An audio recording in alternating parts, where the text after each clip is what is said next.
За манай улсын одоо хөдөө аж ахуйн альч сайдын үед, засгийн газрын үед мал аж ахуйг хөгжүүлнэ, эрүүл мал амтныг одоо эрүүл болгоно, экспорт нь гаргана гэж ярьдаг байсан л да.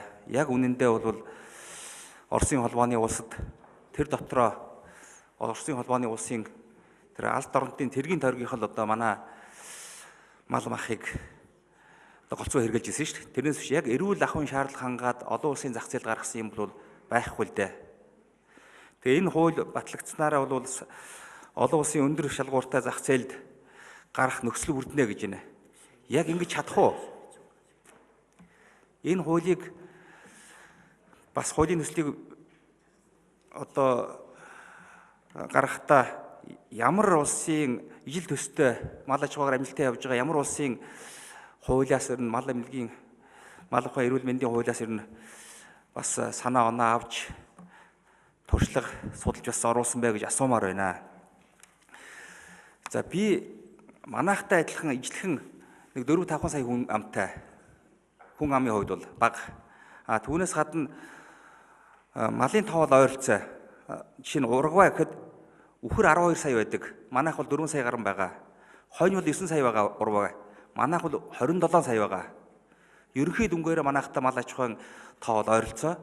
Энэ улс дотоодын нийт бүтээгдэхүүнийхээ 70% буюу өөрөөр хэлбэл 35 миллиард долларыг зөвхөн мал аж ахуйгаас олж байна. Манайх тэгэхэд 3 миллиард доллар олж байгаа билүү? Энэ дээр бид нар бас нэг харьцуулж бодмоор юм санагдаж байгаа юм.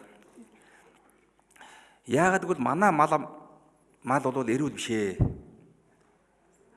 Одоо яагаад олон улс дээр бол манай малыг хүлээн зөвшөөрдөггүй гэвэл тэр agriculture area certified organic гэдэг органик бүс болгож 80-аад орон нэр нь цовцсон байна. Нэр үсгийн дараалал. Мозамбик хүртэл энд байгаа байхгүй юу? Гэтэл манай Монгол байхгүй байгаа юм. Яг энэ байдлаар эрүүл бүс, өвчтөе бүс энийгээ бол заагалж манайх бол яг ингэж одоо мал аж ахуйгаа эргүүлж чадаагүй л дээ. Ялангуяа өргөн удам нутагтай зэрлэг амьтдтай мал сүрэг нь холддог Монгол улсын хувьд бол бүгдийн тэр чигээр Монгол улсын хэмжээгээр эрүүл бүс болгоно гэж энэ бол өөр хүндрэлтэй. Биелэхэд төвөгтэй зүйл. Тэгэхээр тэр Уругвай Метийн улсын жишээгээр ямар газраа бид нэр ямар бүсээ, ямар аймага органик болгох уу, органик бүс болгох уу? Ингэж мал аж ахуйгаа тэр дэлхийн хүнс аж ахуйн байгууллагын хүлээн зөвшөөрсөний дагуу хяналтанд нь ороод экспортод чөлөөтэй гарах боломж өртгөө гэдгийг бас бид бодмоор юм шиг байна. Түүнээс биш одоо өнгөрсөн тэр Бурма сайдын үед үнэхээр хөдөө аж ахуйн сайдыг мэргэжлийн бус хүн хийсний гор гарсан шүү дээ өнгөрсөн 4 жилд. Хөдөө аж ахуйг органик бүсээр биш чөлөө бүсээр хөгжүүлнэ гэд дэлхийд байхгүй юм зарлаад улс амьтны бүр айлгсан зарим дургуйслын төрүүлсэн. Тэгэхээр энэ хуулийн дээр бол тэр эрүүл бүс болох талаар оруулсан зүйл заалт бол их хомс харагдаж байхгүй юм л да. Ингэж яаж бид нар мал махаа чөлөөтэй экспортлох юм бэ гэдгийг бас асуумаар байна. За баярлалаа. Сэргэлэн сайд хариулъя. За боловсролын гишүүний асуултанд хариулъя. Энэ хуулийг боловсруулахдаа ямар улс орнуудын туршлагыг судалсан бэ гэсэн ихний асуултанд бид Дэлхийн мал эмнэлэг эрүүл мэндийн байгууллагт 1989 онд элсэж болсон.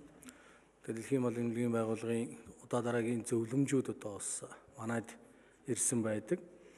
За бид бас энэ байгууллагын гишүүн орны хувьд бол гишүүн орнуудын хууль холбогдох хууль тогтоомжуудыг бас судалсан. За дээр нь Оросын холбооны улс, Хятад, Герман, Швейцар, Австрали улсуудын одоо бас хуулийг бас нэлээд голчилж манай ажлын хэсгийнхэн маань судалсан байгаа.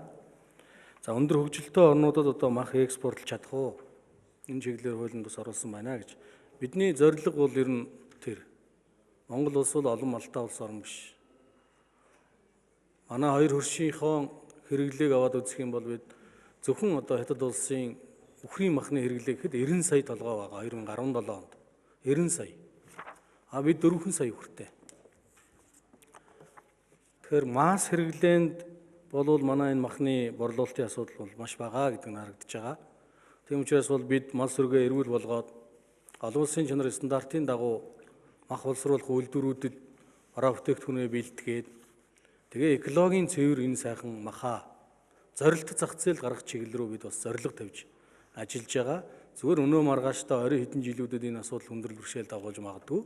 Ирээдүйд Монгол улс органик энэ сайхан шинэ сайн махаа зорилт зах зээл дээр гарах боломж бүрдэх болов гэж харж байгаа. Энэ чиглэлээр бас бидэнтэй бас олон улс орнууд бас уулзж байгаа. Олон улс орнуудын элчин сайдуудтай, замын хөдөө аж ахуйн сайдуудтай бас уулзаж ярьж байгаа ганц асуудал бол та бүхэн энэ малаа эрүүл гэдгээ баталгаажуулаад олон улсын болон өөрийнхөө одоо мэргэжлийн байгууллагуудаар олон улсын чанар стандартын дагуу баталгаажуулаад чанартай сайн бэлтгэж чадвал дэлхийн зах зээл гарах боломж бий гэдэг талаас нь бол бид бас ярилцж байгаа гэдгийг танд бас хэлье. За эрүүл үсгийн тухай асуудал байгаа. Яг энэ хуулийн дээр л одоо бид бас яг энэ халдварт өвчнөдтэй тэмцэх арга хэмжээ энэ бүх зүйлийн 12-ийн 3 дээр бол одоо бид бас энэ эрүүл бүсийг тогтоох чиглэлээр хуульдаа зүйл заалт оруулсан байгаа. За би зочин танилцуулъя.